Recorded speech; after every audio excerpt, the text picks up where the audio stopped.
Muy buena tarde a todos. Bienvenidos a una sesión más de este entrenamiento continuo México contra el COVID. El día de hoy tenemos el gusto de presentarles a Daniel Valenzuela López. Él es licenciado en Terapia Física y Rehabilitación. Es maestro en Rehabilitación Geriátrica. Él tiene un adiestramiento en Rehabilitación Pulmonar en el Instituto Nacional de Enfermedades Respiratorias. Es adscrito al área de Rehabilitación Pulmonar de la Unidad de Medicina Física y Rehabilitación Siglo XXI del IMSS, y como trabajos de investigación ha hecho evaluación de la función respiratoria en pacientes con distrofia muscular de Duchenne, entre otros. Licenciado Daniel, qué gusto que esté el día de hoy con nosotros. Le cedo los micrófonos para que inicie con la sesión del día de hoy. Bueno, muchísimas gracias, como les decía, por parte de la Coordinación de Formación y Capacitación del Personal de Salud del Instituto de Salud por el Bienestar. Agradecer este tiempo que nos permiten acerca de lo que es darles a conocer lo que es la fisioterapia pulmonar. Ok, vamos a iniciar. Bien, como el doctor lo decía, el tema es fisioterapia pulmonar en el paciente post-COVID. ¿Qué es lo que debemos de hacer como personal médico al estar a cargo de este tipo de pacientes a este tiempo de la pandemia, que no sabemos hasta cuándo va a llegar, hasta cuándo va a acabar principalmente? Entonces, alguna de lo que se trata de dar a conocer y de dar a difundir mediante esta ponencia es lo que se está haciendo por parte de rehabilitación en la Unidad de Medicina Física y Rehabilitación Siglo XXI en la Ciudad de México. Ok, como parte de la fisioterapia pulmonar, tenemos que es un área de la práctica profesional de múltiples facetas, que aborda la evaluación y tratamiento de pacientes en todas las edades de trastornos pulmonares, agudos y crónicos. Aquí es algo muy importante tener en cuenta, es una evaluación. Todos los pacientes deben de ser evaluados. No todo el tratamiento es igual para cada paciente. El tratamiento debe de ser individualizado de acuerdo a la edad, a las comorbilidades que esté presentando, así como a su tipo de persona y sobre todo a su tipo de actividad física y de que está llevando. Utiliza gran variedad de ejercicios terapéuticos de modalidades afines para un tratamiento eficaz de los pacientes con disfunciones cardiopulmonares. Cardiopulmonares no solamente va a ser alteraciones neumológicas, sino se están manejando ambas por el tipo de ejercicio que se está manejando. ¿Cuáles son los objetivos que nos vamos a plantear? Va a ser prevenir la obstrucción de las vías respiratorias y el acúmulo de secreciones. A pesar de que dentro de los pacientes post-COVID no se están manejando secreciones en todos, sí es un área importante que debemos de llegar a manejar o tener en cuenta para dar un tratamiento 100% eficaz. Mejorar la distensibilidad y la ventilación, mejorar la capacidad aeróbica y la tolerancia al ejercicio, que aquí es donde podemos entrar con nuestros pacientes a darles un tipo de ejercicio después de este periodo que estuvieron hospitalizados, que estuvieron en terapias intensivas, que estuvieron en cuidados intensivos, prevenir o corregir deformidades posturales asociadas a trastornos respiratorios, favorecer la relajación.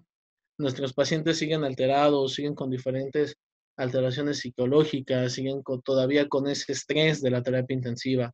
Mantener o mejorar la movilidad torácica, que es lo que nos va a interesar, que estos músculos, tanto respiratorios principalmente, estén los más fuertes posibles, así como los músculos accesorios de la respiración, como miembros superiores y miembros inferiores. Somos un todo, no solamente es un diafragma, no solamente es un músculo intercostal, si lo que buscamos es manejar en total y de forma global. Mantener o mejorar la movilidad y sobre todo mejorar la eficacia de tos. A pesar de que se está manejando una tos irritativa, es lo que lo podemos llegar a mejorar. Dentro de las técnicas de fisioterapia pulmonar, durante años se han hecho diferentes clasificaciones, tenemos diferentes formas que diferentes institutos, diferentes asociaciones, incluso diferentes países lo han manejado. La forma o la clasificación más aceptada por la Asociación Latinoamericana del Tórax la divide en dos, en técnicas manuales y en técnicas instrumentadas o complementarias. Las técnicas manuales son aquellas que el personal de salud, siendo el fisioterapeuta, siendo el inhaloterapeuta, son las que va a manejar más. Técnicas instrumentales o complementarias son las que el fisioterapeuta o el personal de salud va a utilizar diferentes tipos de aditamentos, como son el famoso inspirómetro, la máquina de tos, aeróbica, flúter, chaleco percutor, diferentes instrumentos que nos van a ayudar a completar la terapia. Ajá. Dentro de los ejercicios respiratorios se diseñan para reentrenar los músculos respiratorios, llevar a cabo este fortalecimiento, esta reeducación que nosotros día a día vamos perdiendo con diferentes alteraciones, como es la postura, como lo son los cambios que vamos teniendo con el paso del tiempo, con la edad, así como redistribuir la ventilación, reducir el trabajo respiratorio y mejorar el intercambio gaseoso y la oxigenación. Aquí un factor importante a tener en cuenta es el daño con el paciente y cómo vamos a llegar a impactar totalmente con ellos acerca de, me falta el aire, tengo una disnea bárbara, durante mi vida nunca he hecho ejercicio y ahora que estoy enfermo con un problema pulmonar y con el uso de oxígeno me pones a hacer ejercicio, es algo y es un choque muy fuerte para el paciente, pero no, realmente esto es lo que le va a ayudar más, es lo que una gran parte de su tratamiento y es lo que más vamos a empezar a tratar. ¿Cuáles son los objetivos que nos vamos a plantear para mejorar todo lo que son estos ejercicios respiratorios? ¿O qué es lo que buscamos? Mejorar la ventilación, aumentar la eficacia del mecanismo de la tos. A pesar de que aquí se está presentando una tos irritativa, es ayudarles a que no disminuya, pero sí que sea un poco más tolerable. Mejorar la fuerza y resistencia, así como la coordinación de los músculos respiratorios, esos músculos que por la postura durante horas de estar sentado hemos estado perdiendo, esos músculos que poco a poco van bajando la fuerza, que no se llegan a contraer totalmente, vamos a tener que apoyarnos de ellos. Mantener o mejorar la movilidad del tórax, ayudarnos a que este tórax se insufle más, corregir los patrones respiratorios anormales o ineficaces que vamos perdiendo, favorecer la relajación, que es algo muy importante ahorita con nuestros pacientes, enseñar al paciente a tratar las crisis disnéicas. Somos un equipo, no solamente es fisioterapia, no solamente es terapia ocupacional, no solamente es nutrición, tenemos que trabajar en conjunto y aquí nos podemos apoyar totalmente de los psicólogos para que estos pacientes caigan un poquito en técnicas de relajación, un ejemplo la técnica de Jacobson. ¿Para qué? Para que vaya siendo un tratamiento 100% integral y en general mejorar la capacidad funcional global del paciente. Las bases, ¿qué tenemos como bases de las técnicas manuales? Tenemos diferentes, de acuerdo a lo que nosotros querramos trabajar, es lo que vamos a encontrar. Si tenemos un problema o una afectación en pulmón profundo, lo que sería en el alveolo, podemos manejar una inspiración lenta. Ajá. Problemas en vías aéreas medias, una expiración lenta. Y en problemas en vías aéreas proximales, una expiración forzada. Esto nos va a servir ¿para qué? Para valorar, para diagnosticar y para dar el tratamiento totalmente de lo que sería la fisioterapia o la técnica correcta para empezarlos a manejar. Bien, dentro de estas técnicas manuales, las que tenemos principalmente como inspiración lenta, es el inspirómetro incentivo, que tal vez es lo más conocido como una técnica que se aplica en diferentes áreas hospitalarias.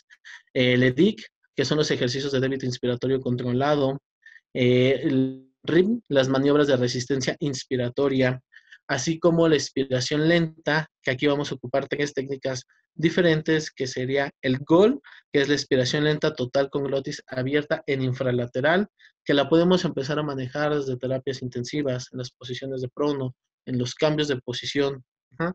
La expiración lenta prolongada, que esto nos va a ayudar más a una expansión torácica, y el drenaje autógeno por los cambios de posición que se han estado manejando y cuando nuestros pacientes están en la terapia intensiva en decúbito prono, podemos llegar a empezar a manejar este tipo de técnicas para ayudarles a mejorar totalmente la movilidad torácica. Expiración forzada, tenemos dos técnicas principalmente, que es la técnica de expiración forzada, la TEF, y la tos, podemos manejar la tos activa, asistida o provocada, en el caso de que hubiera alguna secreción, que bueno, vaya, no es al 100% dentro de los pacientes de COVID. La técnica principal o donde nos vamos a basar, ahora sí que el angular de la fisioterapia pulmonar es la respiración diafragmática. Es una respiración que todos lo hemos tenido, una reeducación diafragmática, y esta está pensada para mejorar la eficacia de la ventilación, reducir el esfuerzo respiratorio, aumentar la excursión del diafragma y mejorar el intercambio gaseoso y la oxigenación. Una técnica muy simple que es la que vamos a empezar a manejar. Todos los ejercicios de fisioterapia pulmonar van a iniciar en la reeducación diafragmática. Vamos a tener que hacer consciente a nuestro paciente de este movimiento que se ha perdido con el paso del tiempo por alteraciones posturales, por alteraciones de la marcha, por algún tipo de sobrepeso o simplemente el peso de los pectorales y el día a día, así como es lo que tenemos que empezar. ¿Qué es lo que nos va a provocar esta reeducación diafragmática? Vamos a tener como objetivo disminuir el trabajo respiratorio, por lo tanto nuestro paciente va a estar más relajado, va a contener mayor cantidad de oxígeno en las bases pulmonares. Ajá. Disminuye la demanda de oxígeno en caso de que nuestro paciente lo esté necesitando como un oxígeno suplementario. Utiliza menos energía para el proceso de ventilación, ya que todo este diafragma se está totalmente contrayendo y nos está ayudando totalmente a lo que es la insuflación y exuflación de los pulmones. Mejora la perfusión a nivel pulmonar y de cierta forma fortalece el diafragma en ciertas fases musculares y ciertas fibras. Es un movimiento más que nada, o es una técnica que se ha estado utilizando y que nosotros día con día la fuimos perdiendo y hay que volverla a retomar. ¿Cuáles son las contraindicaciones generales de esta técnica? Una fiebre mayor a 37 grados con punto 5 aproximadamente, y esto por los tipos de precaución, algún tipo de vómito, diarrea, inestabilidad hemodinámica, así como neumotórax y disnea severa en reposo. Bien, ¿cómo lo vamos a hacer? Tenemos diferentes técnicas, diferentes formas de acuerdo a nuestro paciente. Lo podemos ocupar en decúbito supino, en sedestación o en bipedestación. Eso es lo importante y desde aquí podemos empezar a partir con nuestros pacientes hospitalizados. Nuestros pacientes que están conscientes, los podemos ellos solitos empezar a realizar. Un ejemplo, solamente como la imagen inferior lo maneja, si nuestro paciente está acostado, solamente hay que doblarle un poquito las rodillas para inhibir ciertos músculos a lo que será la altura del abdomen. Y bueno, si nuestro paciente está sentado, de preferencia lo podremos hacer a un espejo o incluso lo podemos llegar a hacer parados. ¿Qué vamos a hacer o cómo es esta técnica? Vamos a inhalar aire totalmente por la nariz, dirigiéndolo totalmente hacia nuestro estómago. Una forma para ver si nosotros lo estamos haciendo correctamente es colocar una mano exactamente a la altura arriba del ombligo y la otra mano en el pecho. Al momento de inhalar aire nosotros tenemos que sentir cómo nuestro abdomen, cómo nuestra pancita se empieza a abultar. Aquí lo ideal es de que nuestro paciente no eleve hombros, que totalmente esté hacia el estómago. Vamos a inspirar, meter todo el aire en lo posible sin que el pecho se mueva contrayendo y lo vamos a sacar lentamente como si sopláramos una vela con la técnica de labios fruncidos, que ahorita la vamos a ver, que solamente es como si mandáramos un beso. Esta técnica la vamos a poder realizar en diferentes posiciones, inhalando aire totalmente, inflando estómago y sacando el aire al doble del tiempo en el cual lo metimos. Un ejemplo, si metimos nuestro aire aproximadamente en 3 segundos, vamos a tratar de que al exhalar lo saquemos en 6 segundos. Uh-huh. Aquí vamos con la respiración de labios fruncidos o técnica de labios fruncidos. Aquí es una maniobra que consiste en oponer un freno labial al débito inspirado para hacerlo más lento y otorgar una mayor resistencia a nivel pulmonar. Hay muchos estudios y los estudios sugieren que la respiración con labios fruncidos reduce la frecuencia respiratoria. A su vez aumenta el volumen corriente y la tolerancia al ejercicio. Entonces, aquí ya estamos impactando totalmente a nuestro paciente al disminuir una frecuencia respiratoria, dándole una técnica de relajación, que eso es lo que nos ayudaría más, y empezar poco a poco a empezarlo a manejar. Vamos aquí con el ejemplo, basándonos en la reeducación diafragmática. Inhale o metemos aire por la nariz, coloque, ya que tenemos totalmente nuestro abdomen abultado, con los labios fruncidos o técnica de U o con labios como si fuera a mandar un beso, vamos a exhalar, tratando que el aire salga en el doble del tiempo o incluso hasta en el triple del cual nosotros inhalamos.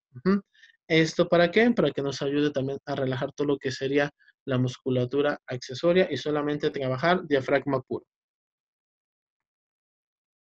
Otra técnica en la cual podemos manejar todo lo que es la expansión torácica es la respiración costobasal, y esta es una técnica para optimizar la contracción de los fascículos costales del diafragma.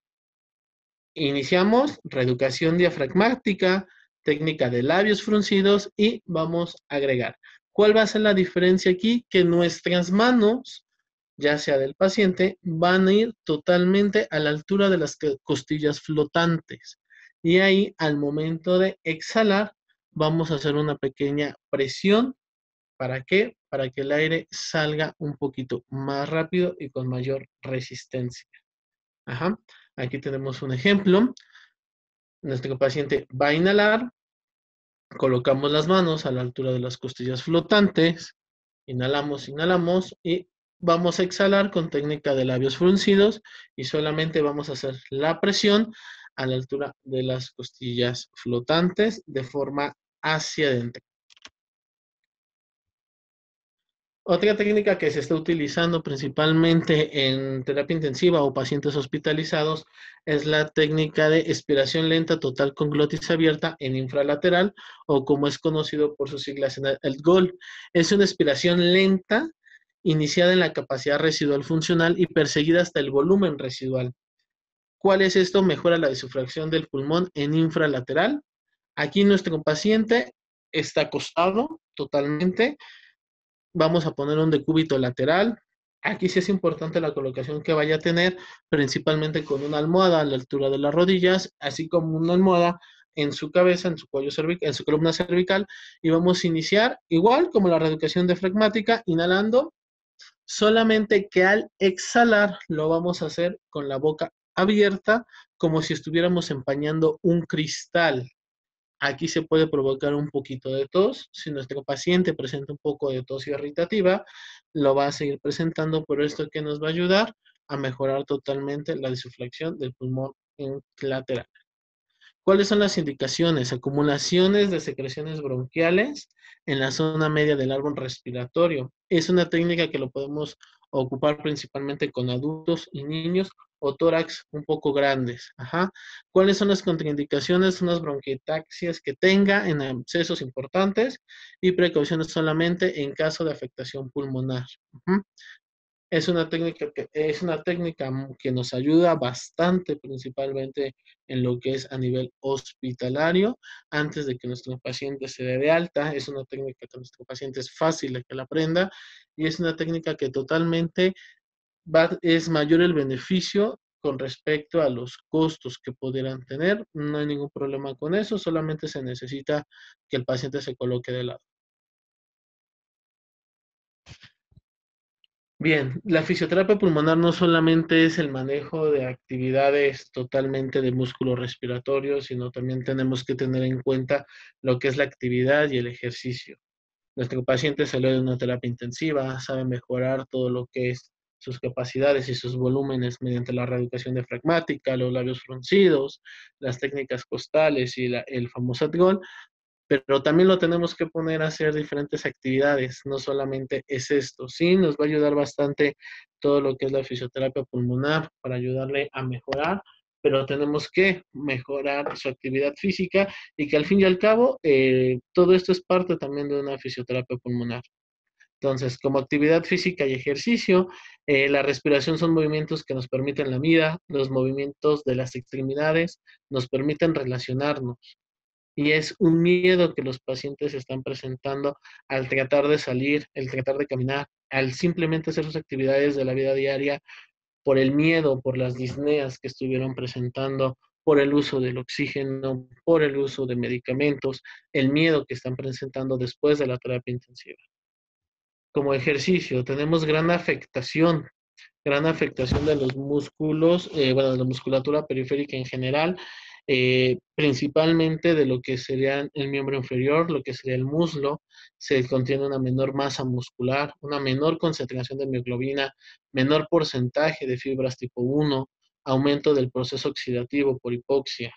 Nuestro paciente va a estar amarrado, desgraciadamente, a una cama, a un sillón, a un tanque de oxígeno. Y a nosotros como personal del área de la salud es lo que tenemos que hacer, que tengan una actividad física como tal. Ajá. Otra etiología de la disfunción muscular es la desnutrición y la pérdida de masa muscular. Esta se promueve la disminución de masas, o sea, poco a poco se va perdiendo esta masa. Hay mayor afectación de las fibras tipo 2, aumento de la mortalidad al disminuir la masa magra. Cada vez nos va a costar más trabajo relacionarnos, pararnos, sobre todo si tenemos alguna enfermedad agregada. Mayor comorbilidad, alteraciones electrolíticas, falla cardíaca, diabetes, hipertensión, edad avanzada y sedentarismo. Son puntos que hemos tratado por años, independientemente de la pandemia, de que estos pacientes deben de tener una actividad física individualizada. ¿Para qué? Para que vaya como parte de su tratamiento y que ahorita lo tenemos que retomar o hacer mayor énfasis en ellos.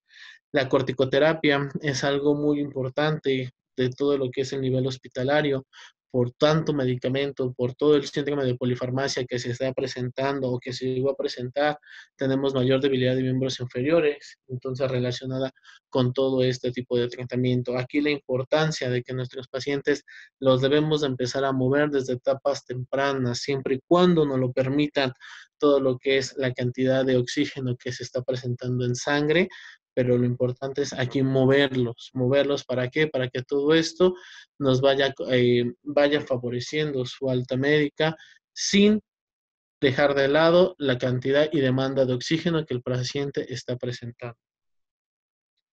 Entrenamiento de miembros superiores, igual, si miembros inferiores los tenemos que tratar, hay que darle mucho más a miembros inferiores.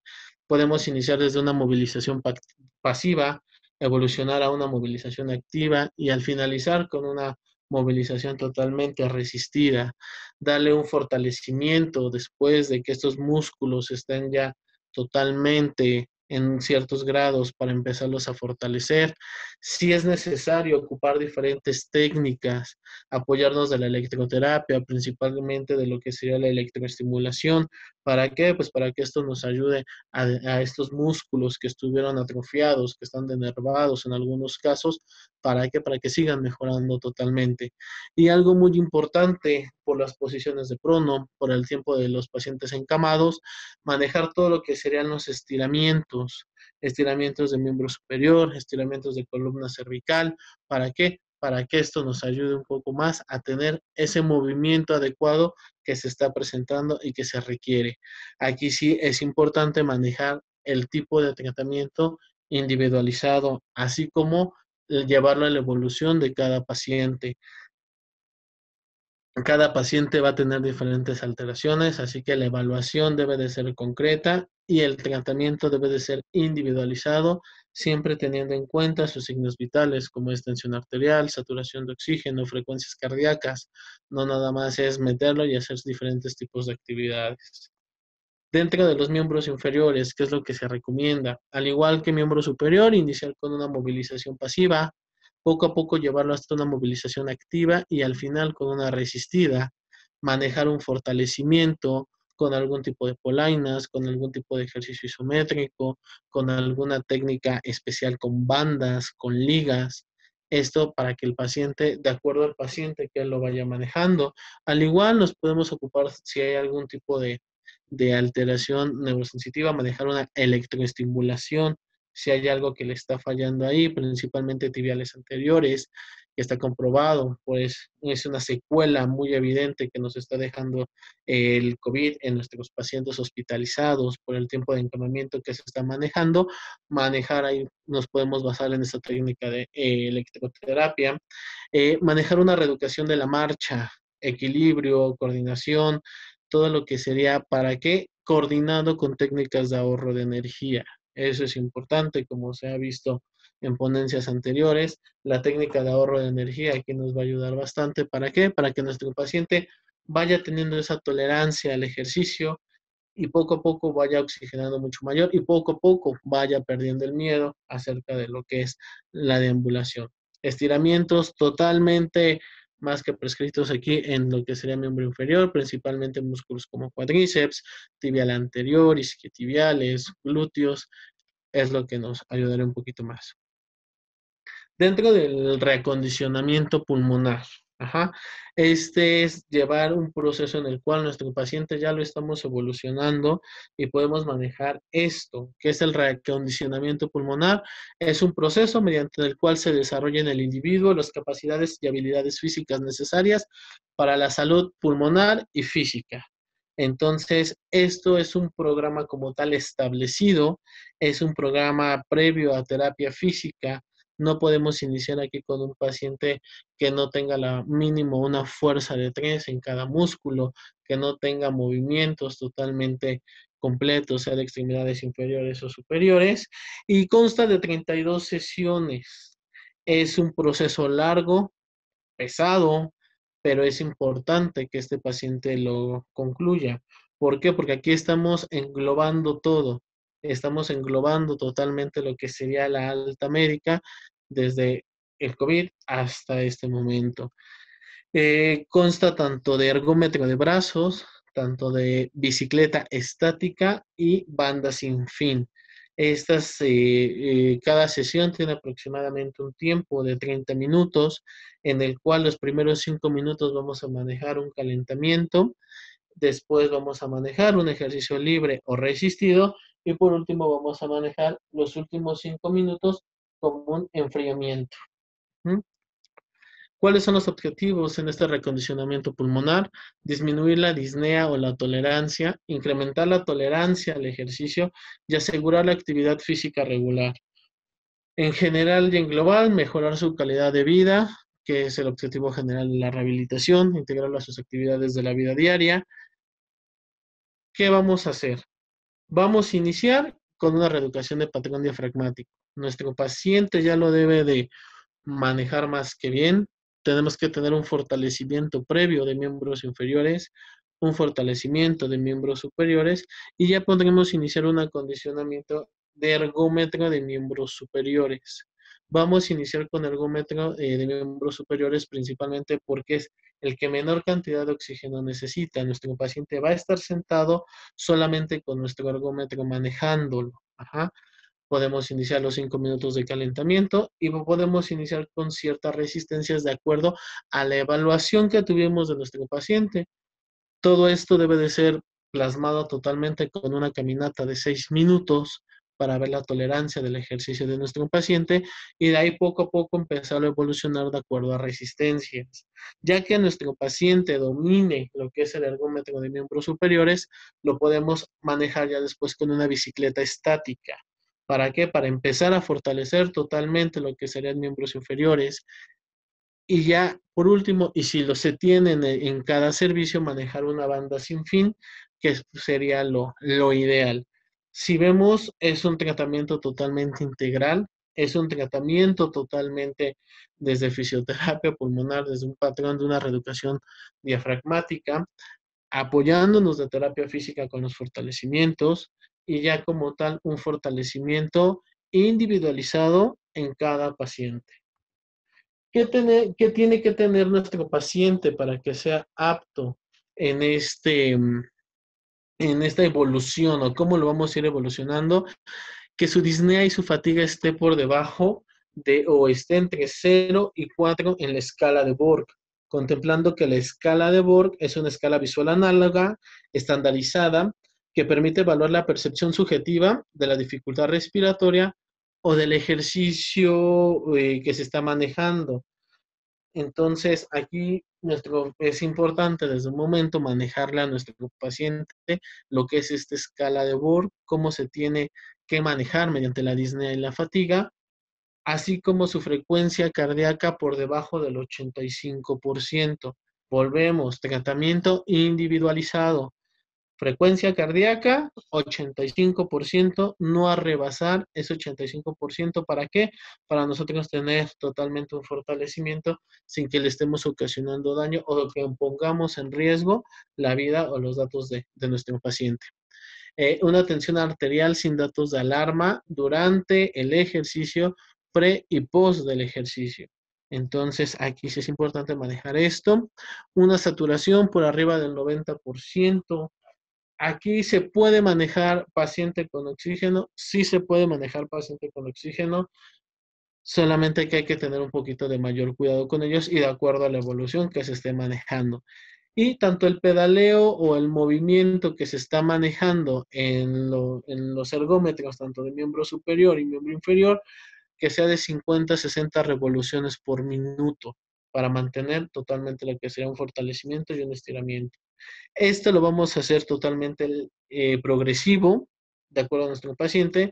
El tiempo total es de 30 minutos, recordando 5 minutos de calentamiento, aproximadamente 20 minutos de ejercicio fuerte y 5 minutos de enfriamiento. Cuando me refiero a ejercicio fuerte, va siendo de acuerdo a la evolución que nosotros le estemos dando a nuestro paciente.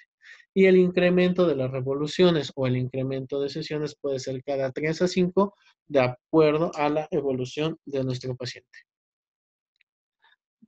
Tener en claro la historia clínica de nuestro paciente totalmente, su oxigenoterapia totalmente graduada, los arcos de movimiento completos para que nuestros pacientes puedan adquirir totalmente estos ergómetros, estas bandas, y una fuerza muscular mínima de 3, así como la atención de alguna otra disciplina, como es la atención de psicología. ¿Para qué? Pues para el manejo de las crisis de relajación o algún tipo que ellos necesiten, así como podría ser nutrición o alguna otra variante del equipo multidisciplinario que se está manejando. Les presento la unidad de medicina física y rehabilitación. Aquí es donde estamos laborando. Por el momento es todo. Muchísimas gracias por su atención. Muchas gracias, maestro. Les recordamos a los participantes que esta es una sesión a micrófono abierto, por lo que si ustedes quieren hacerle alguna pregunta o algún comentario sobre la ponencia al maestro Daniel, pueden hacerlo en el chat o levantando la mano desde su plataforma y nosotros les activaremos su micrófono. Mientras, maestro, ya tenemos aquí una pregunta del chat. Ok. Del usuario de esta Carmen Velázquez, que dice: buenas tardes, maestro, excelente información. Mi pregunta es, ¿estos ejercicios son útiles en pacientes asmáticos, ya que después de algunas crisis, en ocasiones hay síntomas parecidos a los que mencionó? Muchas gracias. Es correcto. Es correcto, todos los ejercicios se pueden realizar. Desde una reeducación diafragmática, algún ejercicio de labios fruncidos, se puede realizar totalmente sin ningún problema, solamente teniendo en cuenta sus niveles de saturación, que estén siempre por arriba de 90%. Muchas gracias, maestro. Aquí también tenemos otra pregunta del usuario M. Zavala, que dice: buenas tardes, maestro. ¿Cómo sería en números absolutos el dato de la frecuencia cardíaca por debajo del 85%? Es una frecuencia, es una ecuación que se ocupa, es la edad del paciente dependiendo del sexo, entonces va edad por sexo, es la frecuencia de Cooper. Entonces ahí es donde puedes meter la edad de tu paciente por su sexo y ya te va a dar totalmente el 100% de su frecuencia cardíaca que debes utilizar. Ya nada más de ahí se saca el punto, se multiplica por 0.85, que sería el 85% de la frecuencia cardíaca. Muchas gracias, maestro. Aquí ya tenemos una mano alzada de Patricia Ledesma. Adelante, Patricia, buenas tardes. Ya tiene activo su micrófono. Buenas tardes. Primero que nada, felicidades. Es un tema muy importante. Yo tengo muchas preguntas.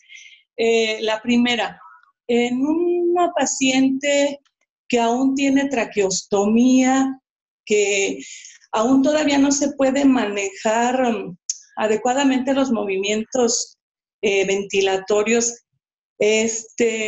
y que se le quiere apoyar para fortalecer músculos de extremidades inferiores, la electroestimulación con TENS, ¿por cuánto tiempo o cuántos minutos se debe de poner?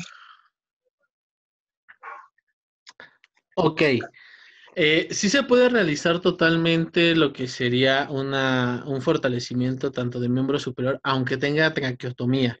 Podemos manejar patrones dirigidos de reeducación diafragmática, y con respecto a lo que sería el TENS, va aproximadamente dependiendo tu ciclo que manejes y de acuerdo al músculo. Si es un músculo mayor, por ejemplo, un tibial anterior, lo podríamos manejar por 2 minutos, por 2 de descanso, dependiendo el estímulo que se esté presentando en el músculo que quieras electroestimular. Ajá, muchísimas gracias. Y la otra pregunta es, ¿al cuánto tiempo de que el paciente es sacado de la terapia intensiva, aún todavía con traqueostomía? Ya basándonos en los signos vitales, que tiene signos vitales estables, por decirlo de algún modo, ¿puedo yo iniciar la rehabilitación pulmonar? En su experiencia, ¿a los cuántos días es lo más adecuado? Cuando ya está despierta la paciente y aún trae traqueostomía, y que todavía, pues todavía no recupera ni tono ni fuerza. Lo ideal o lo indicado en su experiencia es cuántos días después de que la saco de la terapia intensiva, aún con traqueostomía, es recomendable iniciar la fisioterapia pulmonar. La fisioterapia la puedes iniciar desde la terapia intensiva, con patrones ventilatorios dirigidos, con movilización de extremidades. En caso de que ya nuestro paciente esté dado de alta, mientras nuestro paciente esté consciente, mientras sus signos vitales estén estables, como es tensión arterial y principalmente saturación de oxígeno, frecuencias cardíacas y sobre todo que nuestro paciente esté consciente, en ese momento lo puedes iniciar. Lo ideal de la rehabilitación es mover a nuestros pacientes desde antes y, claro, en lo posible en las terapias, tanto cuidados intensivos como terapia intensiva, en lo posible, mientras se pueda, adelante, y ya cuando salga, ya se puede valorar este paciente y hacer un programa individualizado de cada paciente. Muchísimas gracias, felicidades por su charla. Muchas gracias. Gracias. Muchas gracias, Patricia. Aquí también tenemos otra pregunta del usuario M. Zavala que dice, y nos pregunta, maestro, que si usted ya tiene experiencia en los pacientes que ya tuvieron COVID, si tienen un regreso a su ejercicio habitual normal. Es decir, que si ya no tienen síntomas como disnea. Va a depender mucho de la terapia realmente que se le esté manejando. Va a depender mucho del impacto que el COVID tuvo en sus actividades de la vida diaria, de que van a evolucionar, sí.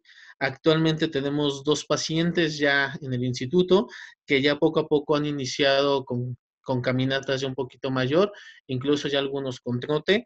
Desgraciadamente no sabemos el impacto que dejó el COVID hasta en estos días, pero sí, si lo manejamos bien desde la terapia intensiva, los cuidados intensivos, desde el alta, con una técnica de rehabilitación pulmonar, más un programa de fortalecimiento de terapia física, claro que se puede seguir y claro que nuestros pacientes pueden ir mejorando. En la experiencia en el instituto hasta ahorita, tenemos 2 que ya están iniciando con trote. Perfecto, muchas gracias, maestro. Aquí también tenemos comentario del doctor Julio Suero Padilla que dice, un paciente con EPOC por tabaquismo con una saturación de oxígeno de 93%, ¿qué tipo de ejercicio recomienda, doctor? En el caso del paciente con EPOC, aquí sí estamos manejando totalmente diferentes técnicas. En el caso de EPOC, dependiendo en qué grado esté él de la escala de Gold, porque EPOC es muy diferente a COVID. EPOC es una enfermedad que nos está manejando secreciones, tienen abundantes secreciones. Entonces, con ellos, ¿qué ejercicio les podemos realizar? Reeducación diafragmática con técnica de labios fruncidos, movilizaciones costales, y ya nos podemos acompañar del acondicionamiento físico y alguna de otra técnica instrumentada, como podría ser el uso del equipo de aeróbica, como algún otro tipo de técnica instrumentada.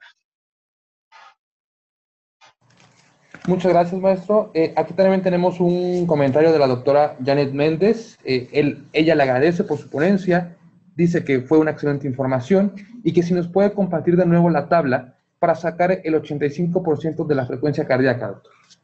Ok, es la frecuencia de Cooper, así la pueden encontrar, en el cual vamos a multiplicar la edad de nuestro paciente por el sexo que ya se está manejando, y ahí es donde nos sale el 100% de su frecuencia cardíaca. Ya solamente es una regla de 3, del 100% sacar su 85 de acuerdo a la edad.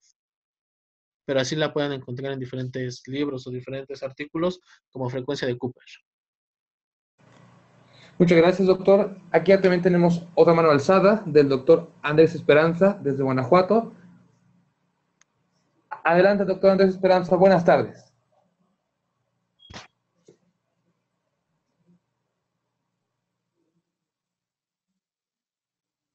No lo escuchamos, doctor, todavía. Creo que... Listo. Listo, perfecto, doctor. Ya lo escuchamos. Buenas tardes. Buenas tardes. Como lo puse en el chat, muy productiva la plática. Muchas gracias. Tengo la duda. ¿Nos podría decir, por favor, si no es mucho abuso? Ahorita en internet no encontré la frecuencia de Cooper. Encontré el test de Cooper, pero no la frecuencia de Cooper. Para hombre y mujer, ¿podría, si no es mucho abuso, decirnos cuáles serían las cifras a multiplicar? Y también, por otro lado, yo tengo una fórmula para conocer. Claro, aquí es en pacientes normales, pacientes sanos, en el que tenemos 200 menos la edad, y de ahí, la diferencia, se toma el 40% para la frecuencia cardíaca mínima y el 60% para la frecuencia cardíaca máxima durante el ejercicio. Esto es, tengo entendido que es el 40% hacia abajo, sería innecesario, sería ineficaz el ejercicio, mientras que mayor del 60% sería un riesgo para el paciente exceder esa frecuencia cardíaca. Insisto, si no es mucha molestia, ¿podría decirnos edad por qué cantidad para hombres, qué cantidad para mujeres, para poder sacar ese 85% y recomendarlo con los pacientes que todavía tengo? Por favor. Insisto, muchas felicidades, muy productiva la plática. Ok, ¿me escuchan? Bien, la frecuencia cardíaca, efectivamente, en hombres es de 220 menos la edad de nuestro paciente. Ajá. Y ahí ya sería ese 100%. Un ejemplo, 220, si nuestro paciente tiene 70, nos quedaría en 150, que sería su frecuencia cardíaca al 100%. De esos 150, vamos a sacar el 0.85, sería nada más, ahora sí que sacar el 85% de 150, y esa sería su frecuencia que nosotros máxima debemos de manejar al realizar alguna actividad física para mantener totalmente a nuestro paciente en condiciones óptimas. Entonces, si su frecuencia de nuestro paciente es 150 al 100%, nosotros para tener un margen de no daño muscular, lo vamos a manejar al 85%. Su frecuencia cardíaca, para no rebasarlo, sería de 127. Durante el acondicionamiento físico, nuestro paciente no debe de rebasar los 127 de frecuencia cardíaca y con eso estaríamos otorgando un acondicionamiento sin algún daño muscular y sobre todo cardíaco. Muy bien, muchísimas gracias. Ahora, en cuanto a la fórmula que nos daba usted, ¿nos podría dar las cifras para hombre y mujer? Para hombre son 220, para mujer 200. Prácticamente era la que yo tenía, pero yo lo manejaba unisex. Muchísimas gracias nuevamente, maestro. No, de que sí varía mucho de acuerdo al sexo. Esos 20 puntitos son muy importantes para mantenernos y no poner en daño a nuestro paciente. Claro. Muchas gracias, maestro. Muchas gracias, doctora Esperanza. Saludos hasta Guanajuato. Aquí tenemos otro comentario de la licenciada Fabiola que dice, maestro, buenas tardes. Muchas gracias por compartir esta información tan útil. Ella pregunta, ¿cómo saber qué ejercicios realizar si el paciente tiene una cardiopatía como aorta bivalva, CIB o algún aneurisma, doctor? Principalmente aquí sí no sería rehabilitación pulmonar, sino sería un programa de rehabilitación cardíaca. Vamos juntos de la mano, la rehabilitación pulmonar y cardíaca, pero sí se buscan diferentes objetivos de acuerdo a cada uno. ¿Qué podemos otorgarle a nuestro paciente? Al igual, si nuestro paciente estuvo ya internado o saliendo de post-COVID, manejarle la reeducación diafragmática que al menos lo va a relajar, le va a dar un mayor fortalecimiento de lo que sería de expansión torácica y miembros tanto inferiores y miembros superiores, alguna técnica de movilización y fortalecimiento, pero sí sería un paciente más encaminado a programas de rehabilitación cardíaca. Perfecto, doctor. Muchas gracias. Aquí también tenemos otra pregunta del usuario Diana Durán Gómez que dice, ¿se recomienda terapia manual en tórax a nivel de fascia muscular, maestro? En post-COVID no, hay bastantes estudios que se están realizando, hay muy poco evidencia que se está manejando. Hay un estudio que solamente maneja la liberación de diafragma, pero no se tienen todavía bases y técnicas y que esté totalmente aceptado, principalmente por lo que sería el manejo de primero fortalecer este diafragma para que ya el paciente tolere mayor el ejercicio. Muchas gracias, maestro. Y bueno, aquí también tenemos muchas felicitaciones, maestro, por su excelente ponencia. Muchas gracias, felicidades, buen tema. Mientras, maestro, no sé si algo que se nos haya pasado preguntarle, algún tema importante, algunos puntos importantes que usted quiera recalcar para finalizar esta sesión, maestro. El tratamiento, con respecto a los tratamientos, que no nos dé miedo mover a nuestros pacientes, sí es importante tener en cuenta la demanda de oxígeno. Sabemos que el realizar una movilización o realizar algún tipo o alguna técnica estamos haciendo un gasto energético, pero es importante desde la terapia intensiva, desde que nuestro paciente está hospitalizado, moverlos.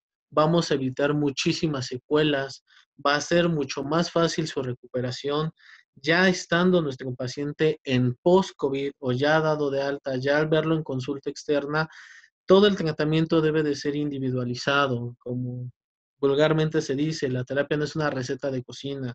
Cada paciente es totalmente diferente, cada paciente tiene diferentes alteraciones, cada paciente necesita una valoración. Le podemos realizar infinidad de valoraciones rápidas, test de psicología. Es importante apoyarnos de un equipo multi. ¿Para qué? Para que esto vaya mejorando siempre totalmente en salud y en calidad de vida totalmente de nuestros pacientes.